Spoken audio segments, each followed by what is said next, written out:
Welcome to Storytime with Snaggy Wolf, where the moonlight meets microphone and every tale glows with a spark of magic. I'm your host, Snaggy Wolf, headphones on, mic hot, and ready to guide you through stories that stir the soul, tickle the imagination, and sometimes howl at the moon. So take a seat on the log by the fire, let the fireflies dance, and settle in for a journey through legends, mysteries, and midnight musings. Don't forget to hit that subscribe button and join the pack, because every story is better when it's shared. Our first story of the night is by S.E. Schlosser, The Trapper's Ghost. This is a Canadian folklore. There once was a trapper who roamed the wilds of Labrador on a sleigh pulled by 8 pure white huskies. He was a tall man, dressed in layer upon layer of animal skins, who drove his team with a terrible ferocity across the frozen tundra. The trapper was a cruel man, and the people in the local towns did not like him, though they tolerated his company when he came to town because of the rich animal skins he brought with him. When he came to town, the trapper would sell his skins and then drink away his money at the local tavern. When he wasn't drunk himself, the trapper assaulted the local women, picked fights with the hard-working townsmen, and tried to sell alcohol to the natives. After a few days of such behavior, the constable would toss the trapper out on his rear. Then the trapper would resume his roaming and trapping until he came to another town. No one knows exactly how the trapper met his fate, although it was rumored that he went a little too far in his pursuit of a local innkeeper's fair wife and was shot to death by her disgruntled husband. Other folks say he lived to an old age and died out on the trail, but it swiftly became clear that the death did not end the roaming of the cruel trapper. Each winter, the trapper's ghost roams the wilds of Labrador on the sleigh pulled by 8 white huskies. They say that his spirit was refused entry into heaven and remains forever in Labrador, atoning for the many sins he committed during his lifetime by helping lost travelers find their way home. Many a weary soul has looked up from their frantic circling to see a large sleigh pulled by white dogs coming towards them. If they follow it, they are led to safety. Once a lost trapper found himself caught in a terrible blizzard, far from the nearest town. As he sought in vain to find a place to shelter from the storm, the phantom trapper appeared with his sleigh, animal skins flapping in the raging wind and blinding snow. The phantom tenderly lifted the nearly frozen man, placed him among the rugs on his sleigh, and drove the dying trapper to the nearest town. The phantom carried the man right into the inn, placed him gently on a chair by the door, summoned the innkeeper to care for the man, and then vanished right before the astonished innkeeper's eyes. Number 2, The Maid of the Mist, by S.E. Schlosser. She lost her husband and her hope at a young age. The beautiful girl could not find her way through the sorrow upon sorrow that was her lot in life. So she stepped one day into her canoe, singing a death song softly to herself, and paddled out into the current. Soon the canoe was caught by the rough waves and hurtled toward the falls. But as it pitched over, she fell. Hinu, the god of thunder, who lived in the falls, caught the maiden gently in his arms and carried her to his home beneath the thundering veil of the water. Hinu and his sons ministered into grieving girl, and she stayed with them until her heart healed within her. Then the younger son spoke words of love to the maiden, and they married, to the delight of the god. A young son was born to the couple. He followed his grandfather everywhere, learning what it meant to be the god of thunder. The only shadow on the happiness of the maiden in the mist was continuing longing to see her people one more time. Her chance came in an unexpected and unwelcomed way. A great snake came down the mighty river and poisoned the waters of her people. They grew sick and were dying. Soon the snake would return to devour the dead until her people were all gone. It was Hino himself who gave her the news, and she begged that she might return for 1 hour to warn her people of the danger. The god himself lifted her through the falls and set her down among her people to give the warning about the evil snake that was causing such pestilence among them. She advised them to move to higher country until the danger was past, and they agreed. Then Hino came and took the maiden back to her husband and her home. In a few days the giant serpent returned to the village, seeking the bodies of those who had died from the poison it had spread. When the snake realized that the people had deserted the village, it hissed in rage, turned upstream to search for them. But Hino heard the voice of the serpent, and rose up through the mist of the falls. He threw a great thunderbolt at the creature and killed it in one mighty blast. The giant body of the creature floated downstream and lodged just above the cataract, creating a large semicircle that deflected huge amounts of water into the falls, at the place just above the god's home. Horrified by this, Hinu swept in through the falls and did his best to stop the massive influx of water, but it was too late. Seeing that his home would soon be destroyed, Hinu called for the maiden and his son to come away with him. The younger son caught up with his wife and child and followed Hinu through the water of the falls and up into the sky, where the Thunderer made them a new home. From this place they watched over the people of the earth, while Hinu thunders in the clouds as he once thundered in the vapors of the Great Fall. To this day, an echo of Hinu's voice can be heard in the thunder of the mighty waves of the Niagara Falls. The First Tears by S.E. Schlosser. Once long ago, man went hunting along the water's edge for seals. To man's delight, many seals were crowded together along the seashore. He would certainly bring home a great feast for women and son. He crept cautiously towards the seals. The seals grew restless. Man slowed down. Suddenly the seals began to slip into the water.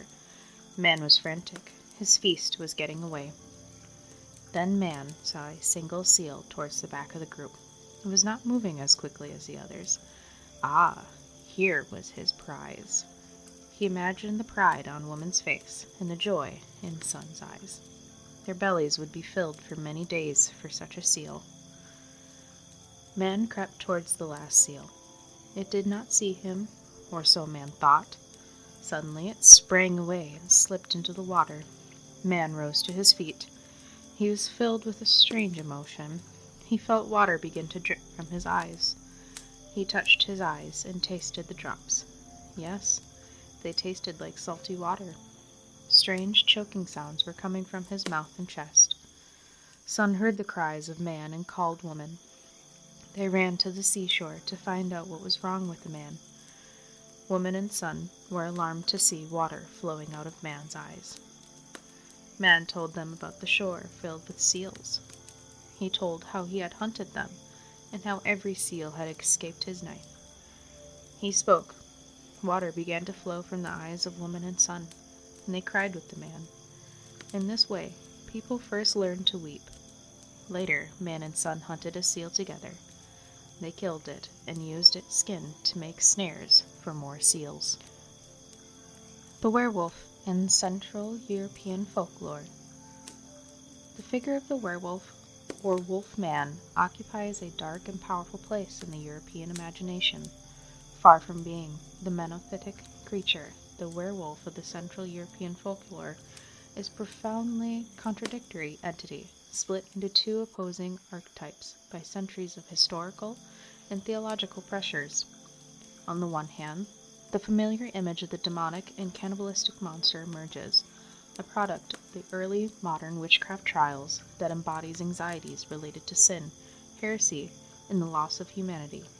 On the other, a lesser-known but historically significant tradition survives in the folds of history, that of the shamanic and protective werewolf, the last remnant of ancient pre-Christian ecstatic cults.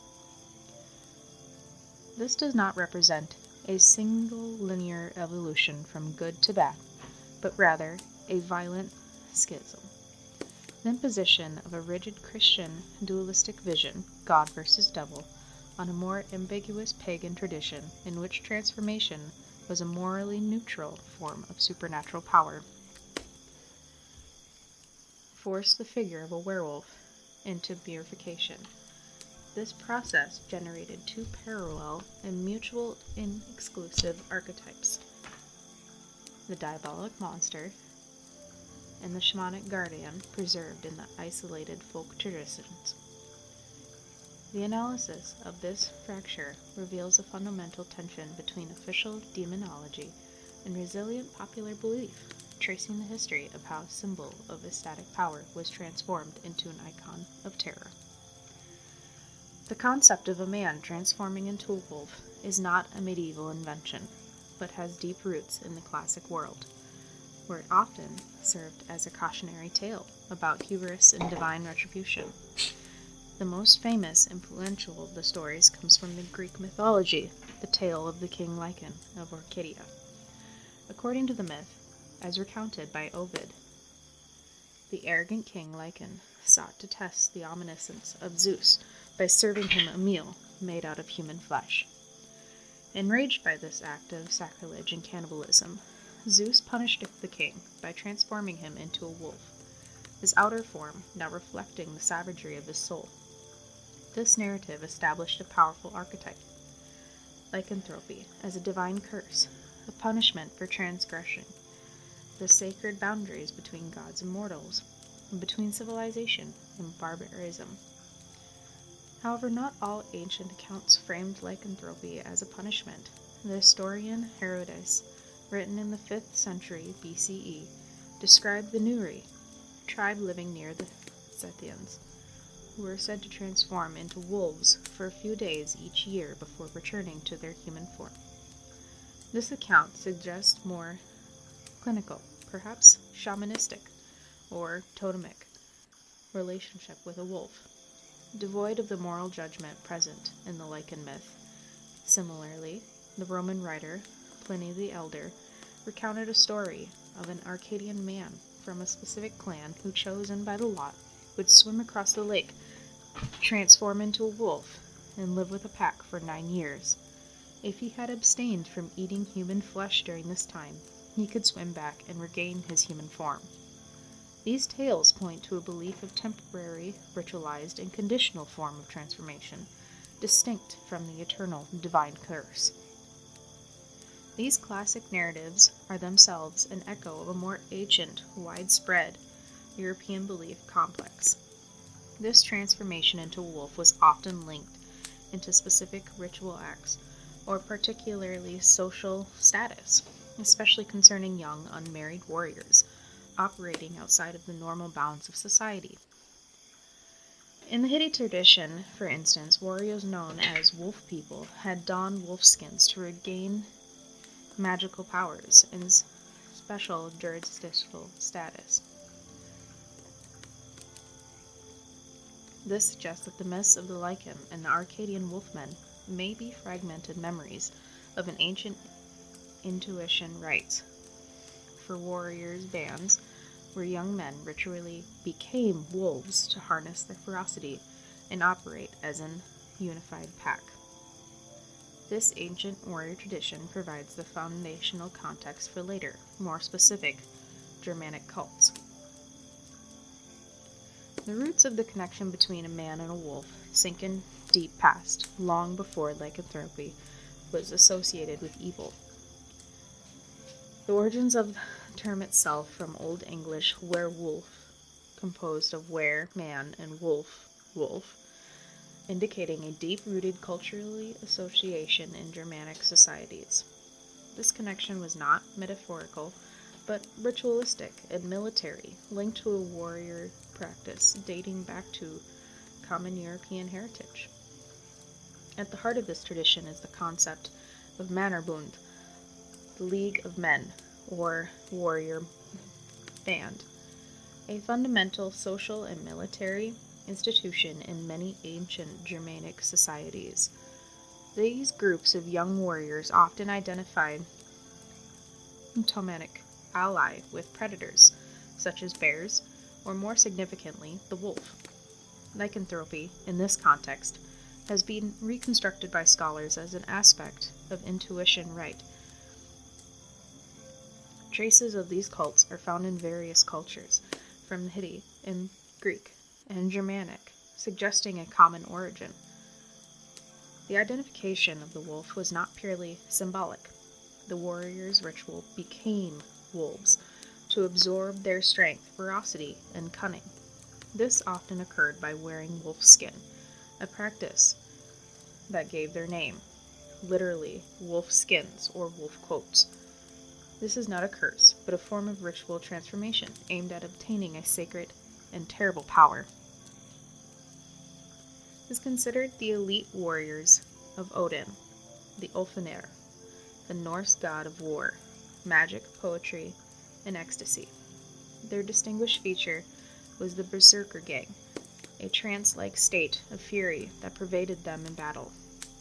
Norse sources describe these warriors as fighting mad as dogs or wolves, biting their shields and being said to be immune to fire and iron. This was not mere battle rage, but an ecstatic spiritual state, a form of divine possession. In this state, the warrior transcended his own individuality, identifying with his comrades, his patron god, Odin, and his totemic animal. Transformation into a wolf was an outward manifestation of this ecstatic trance. An impressive archaeological testimony to this link is one of the Solrunda plates, Swedish artifacts from the 16th to 7th century, which depicts a wolf-headed warrior armed with a spear next to a one-eyed figure, interpreted as Odin. This artifact provides direct visual evidence of the link between deities, warrior cults, and ritual transformation into a wolf. Originally, this ecstatic power was a venerered military resource sanctioned by religion. However, with the progressive centralization of the Scandinavian societies and subsequent Christianization, this uncontrolled fury became a social danger. Already in the later sagas, berserkers began to be described as not elite champions, but as violent, destructive plunderers. This eternal shift within Norse culture foreshadows the later and more extreme demonization of the werewolf figure by the church. The inner beast was reconstitutionalized from a source of power to a threat to the social order. Long before the witchcraft trials began, the qualities of this pagan warrior society turned him into a monster in the settled Christian society. And that's the end of tonight's tale by the fire. Thanks for joining me under the moonlight, where the stories come alive and the night listens in. If you felt the magic, howl that love by hitting subscribe, tapping the bell, and sharing the story with your pack. Until next time, stay curious, stay cozy, and keep your ears open. Snaggy Wolf signing off, but the fire never truly goes out.